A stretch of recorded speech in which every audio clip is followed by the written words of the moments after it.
Ladies and gentlemen, welcome back to Let's Play Heavy Metal R Us. And in the last episode, we got to this song, and I'm tempted to try the bass challenge, but in the spirit of rock and roll, the bass player doesn't matter. No, I'm kidding. They're actually probably the most important part of the group. Depending on which genre of music you play, I guess. They are the rhythm section, more or less. I mean, drummers are very important, but I don't know. The marriage between the drums and the bass is kind of like a very big deal when it comes to music.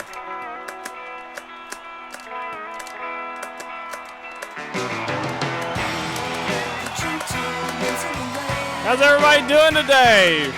Happy to be back here in Guitar Hero Land? Better be. If you're not, I'm done with these Let's Plays. Because everybody knows I only do what's cool, you know? And eventually I'll get around to Fortnite when I feel like it. I'm kidding, I hate that game.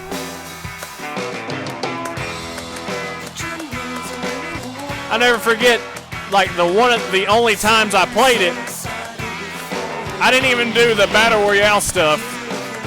The only interesting thing about Fortnite to me was the Zombies mode, which was like the campaign, I guess you would call it. And me and Josh were playing it, and it was alright. Like, it was a nice, like,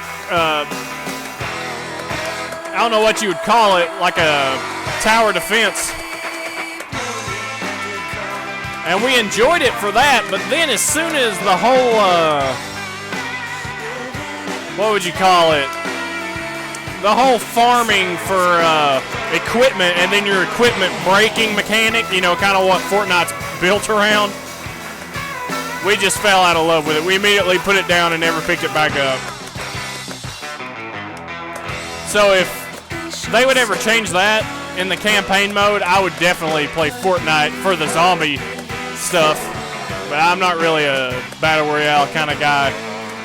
I skipped out on Black Ops 4 because that was like the main attraction.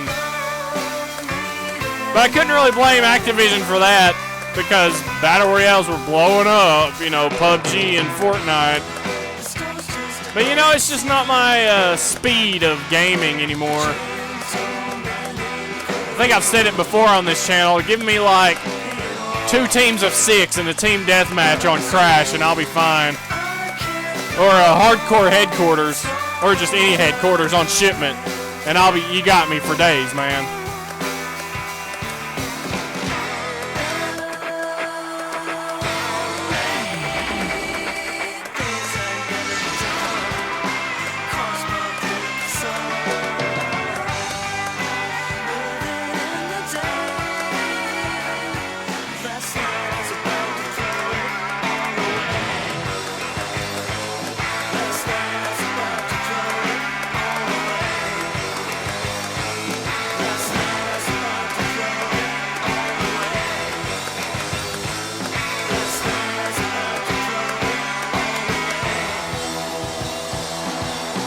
Well, that's a hip song, dude. I can see a lot of people liking that tune. What about you, Sam? No, it's a little too sissy-fied for me, no offense. So I'd like to apologize. Hey, we got a Coca-Cola sponsorship in there. That's interesting. I've never seen that before. I was thinking about something today. I want to apologize for all my fans, if there is any, because the demographic doesn't say. There's nobody watching these videos in Denmark, which is fine. But the problem is my partially blocked videos are all blocked in Denmark, and I don't like cutting anybody out of anything for no good reason. But I'm gonna have to apologize to him, because YouTube is making it difficult to keep my videos open in that country for some reason. I do apologize for that.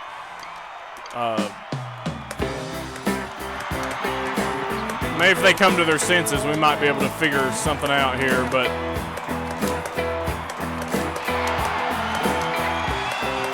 for right now, there's nothing I can do for you, Denmark. I mean, a lot of my Guitar Hero videos are still up for Denmark, but not all of them, and that's just enough to make me uncomfortable.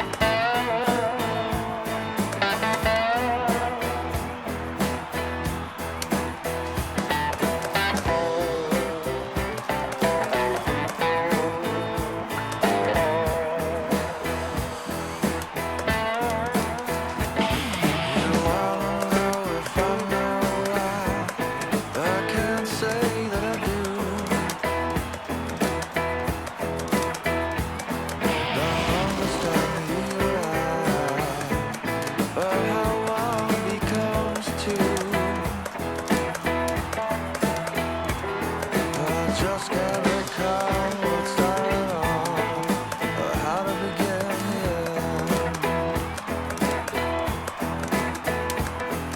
this the new Stone Temple Pilots?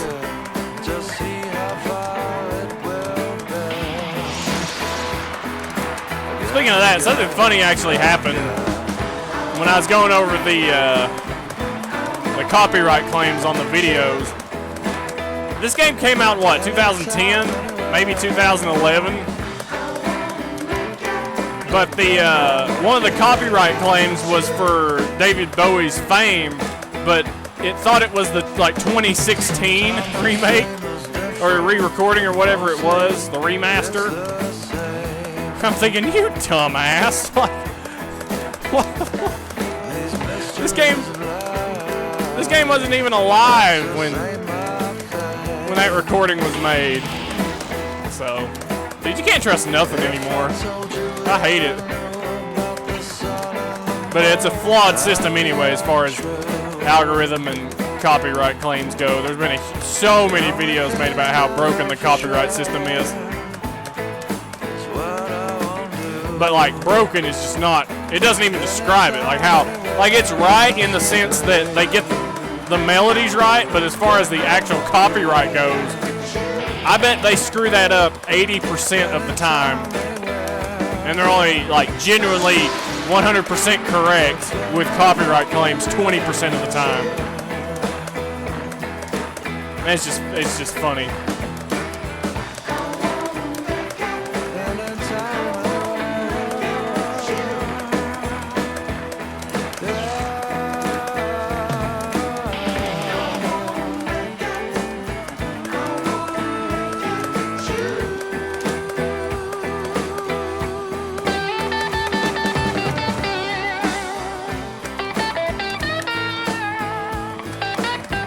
Dude, did Joe Perry make this guitar solo?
So I started Cameo yesterday. Finished Grabbed by the Ghoulies challenge 21, which was an ordeal to say the least. That was a very. It took some time. It took about 3.5 hours game time to do.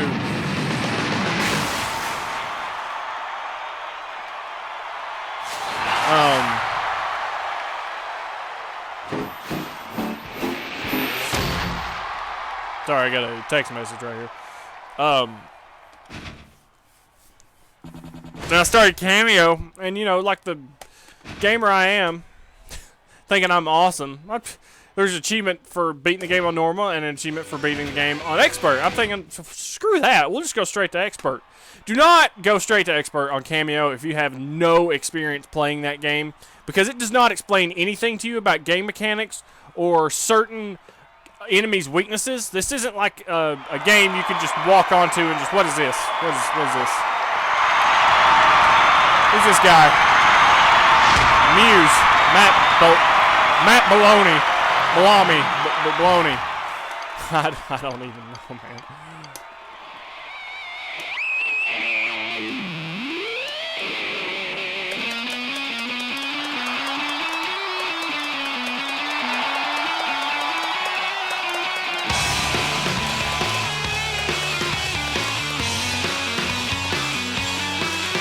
I like it. Anyway, I was incredibly humbled as a gamer. The first 3 enemies in Cameo on Expert knocked me down. I'm like, you know what? I'm not going to stand here and try to figure this out because Cameo is just complex enough to where you can't really figure it out. Or at least I couldn't. I'm sorry. I'll take a grain of humility on that. But so I went back to normal, and luckily there's a tutorial in the normal. And it's pretty easy once I got it, but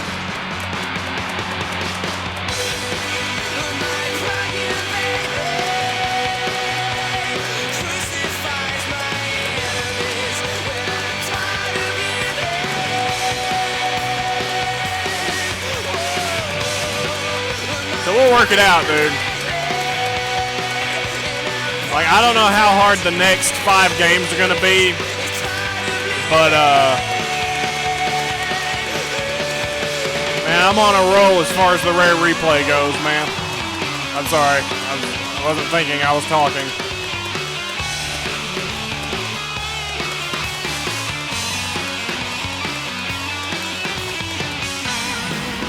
So I don't want to sit here and say, yeah, nothing can stop me in the rare replay. I'm so close to getting all the achievements and, you know, doing all that stuff. I'd love to say that, but I don't know how much harder it could get. So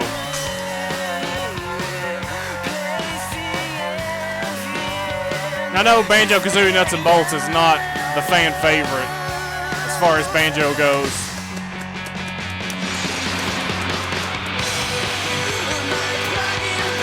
But I'm actually kind of excited because the only time I played that back in the day was right when it came out, and I played like maybe the first 15 minutes of it.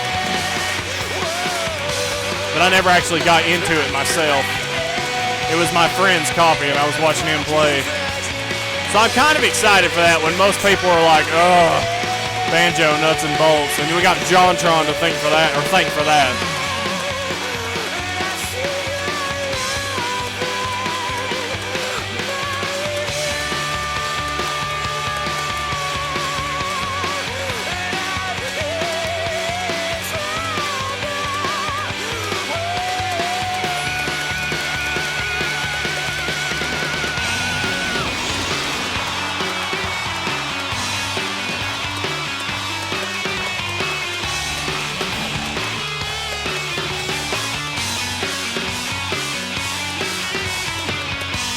Dude, Matt Maloney is a rock star, dude. Like, he's got the moves, man.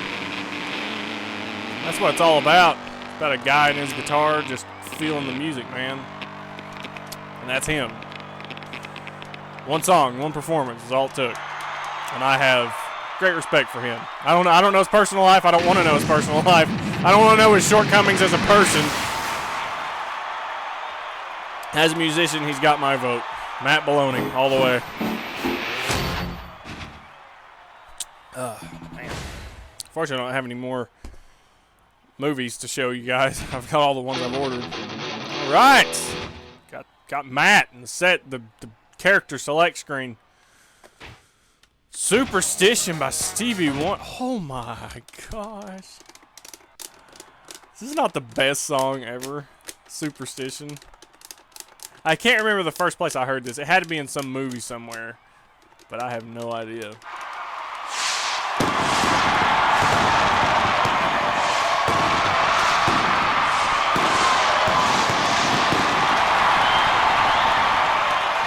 I can't remember how to do the really quick part, though.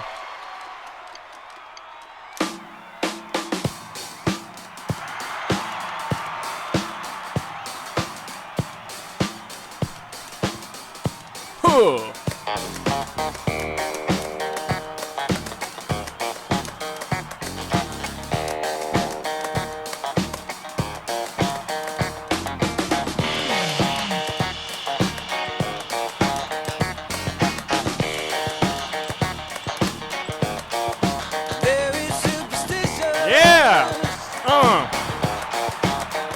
On the wall.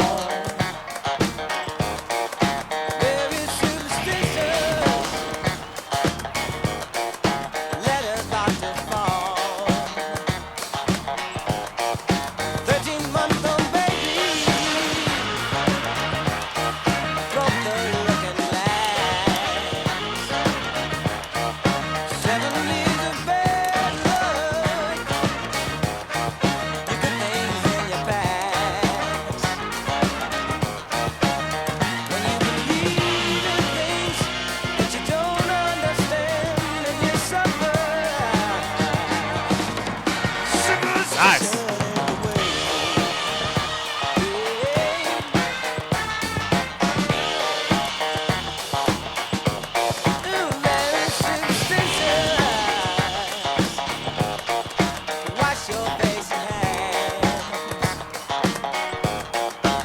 This song will probably cause this video to be blocked, I imagine. It's just too, it's like just old enough to be sacred, but popular enough. You know what I mean?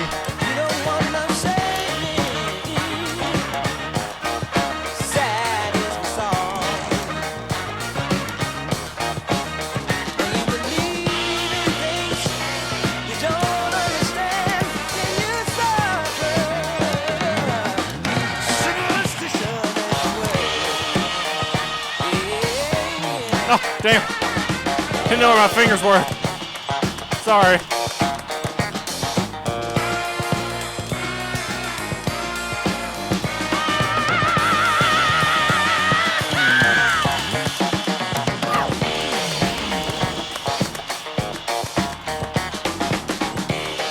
I need to learn this little guitar piece, man, because it's really clean. It's not very distorted, but it sounds a little bit harder because it got like that funky rhythm going, and I can hear a lot of open notes in it because they kind of ring out.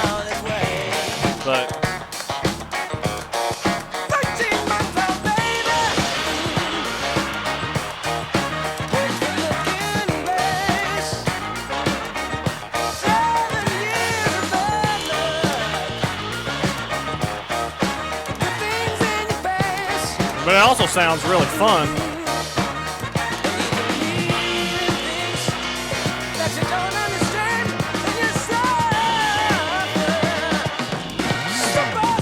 Just barely.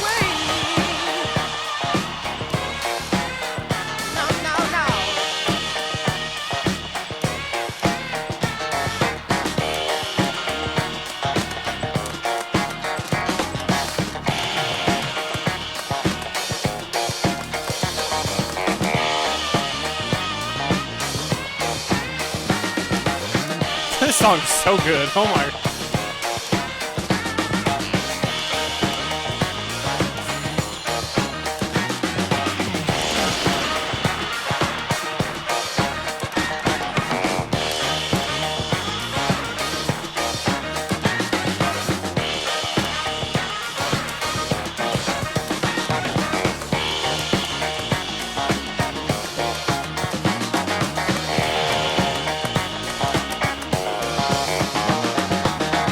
Oh man, I knew there was one note, and it was an orange note where you had to like double tap it, but it kind of threw you because one of them was a hammer-on and the other one was a tap note, and it would.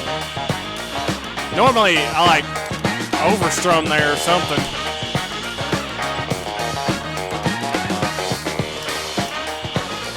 That's usually the only place it trips me up, because you have to consciously think about lifting your finger up and going back down on the orange note when it's already on there, and it's a tap note coming up, so it just kind of confuses me. That's the only part in the song that usually throws me, and it obviously threw me that time. One of these days I'll figure it out. We got all the diamonds though. Well, missed one, or the stars. Let me get the FC one. 20. She's got a new outfit, flying trapeze. That sounds like fun. Oh man, Sultan. Oh dude, this song is so good. Like Dire Straits, like my favorite song by Dire Straits is Tunnel of Love. Either that or Telegraph Road, but Sultans of Swing is either just in front of or right behind Money for Nothing. It is like one of my favorite Dire Straits songs. But man, me and Architect play this all the time, and I would say about 3 out of 5 times I can FC it. I'm not going to make any promises for this Let's Play, because that's usually when things just go south. But I love playing this song. It is magical. This song is... And, oh, I'm sorry. Apparently, I don't know if this is true or not, but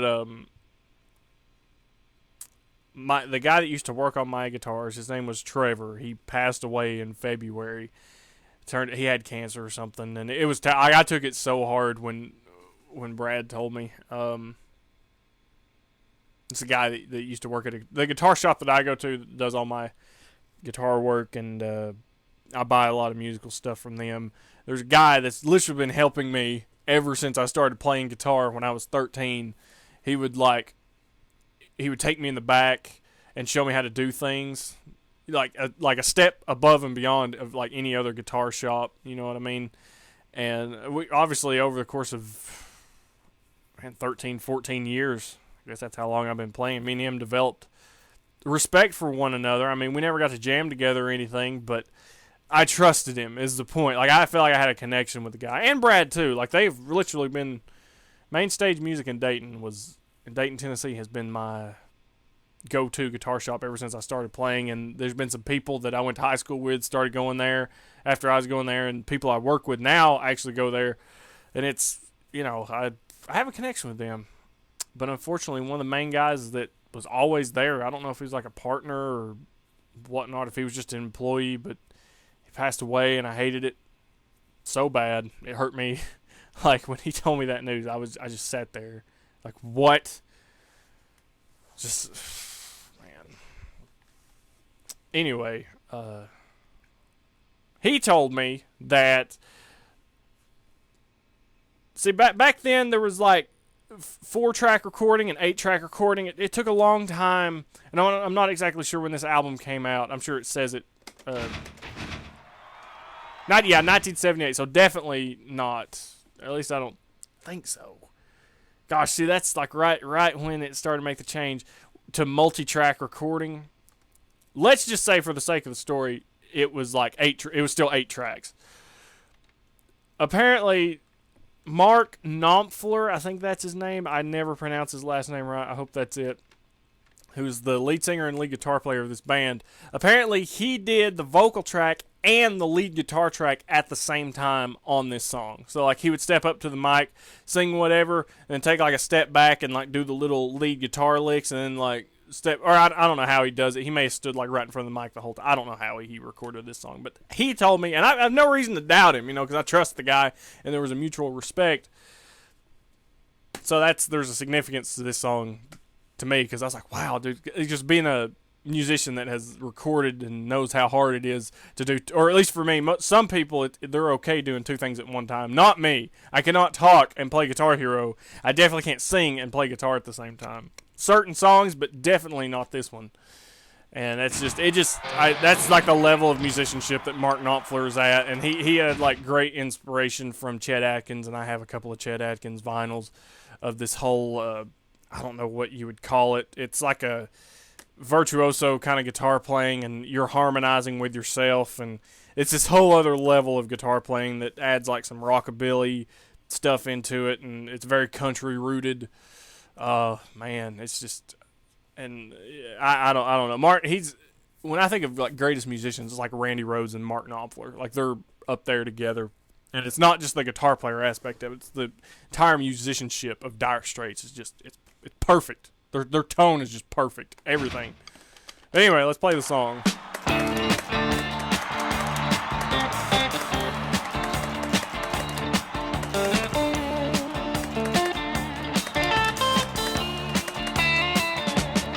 You get a shiver in the dark. It's a raining in the pod for the meantime. Sound of the river, you stop and you hold everything.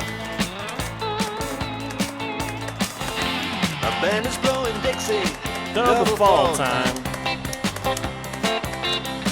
You feel alright when you hear the music ring.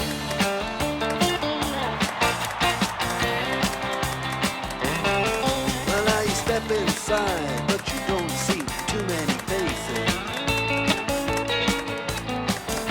Coming in out of the rain, they hear the jazz go down. Competition in other places, But the horns, they blowing that sound. Way on down south, way on down south, London town. Yeah.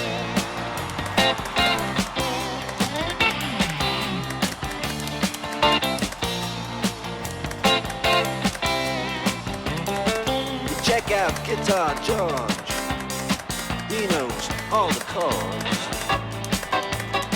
But it's strictly rhythm, he doesn't wanna make it cry or sing. If any old guitar is all he can afford, likes to play his thing.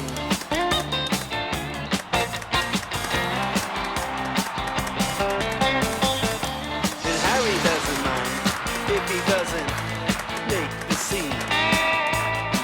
He's got a daytime job, he's doing alright. He can play the honky-tonk like anything, saving it up Friday night with the Sultans, with the Sultans of Swing.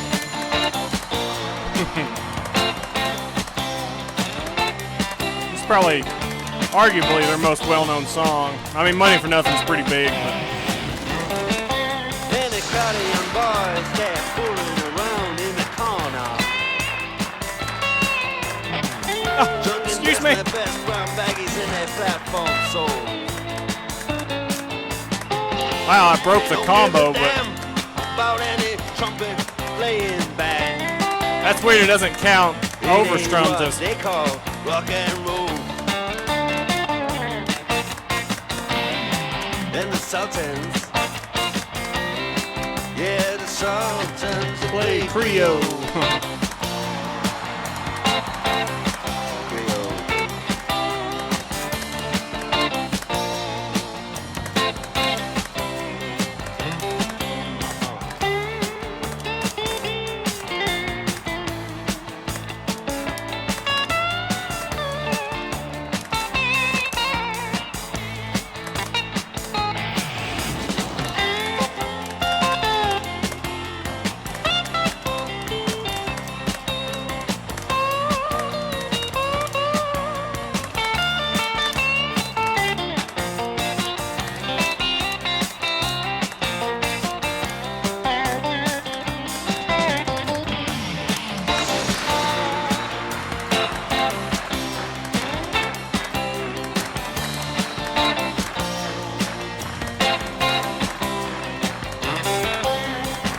And then the man steps right up to the microphone,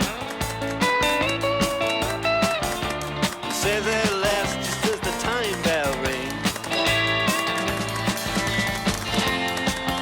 good night, now it's time to go home. Then he makes it fast with one more thing. We are the Sultans. We are the Sultans of Swing. Please don't block this video for this song. It's too good, man.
Wow, you literally have to hit every note for that. Wow. Sorry, I broke my streak, man. I don't know what happened. Like it seems like it overstrums for no reason. I know I'm not hitting it too many times. Maybe I just hit it late, or was it on a hammer-on that I missed? Like maybe I was too late. Like it already hit it, like the hammer-on. I hammered onto it or hammered off to it, whatever. And then I was like just like a frame past the window to strum and it not count. I don't know. I don't know. It's a weird thing. But it's time. Thank you for watching. We'll keep doing you. See you cats and kittens in the next episode. We get to play bass. Oh my gosh. Thank you for watching. Keep doing you. And peace.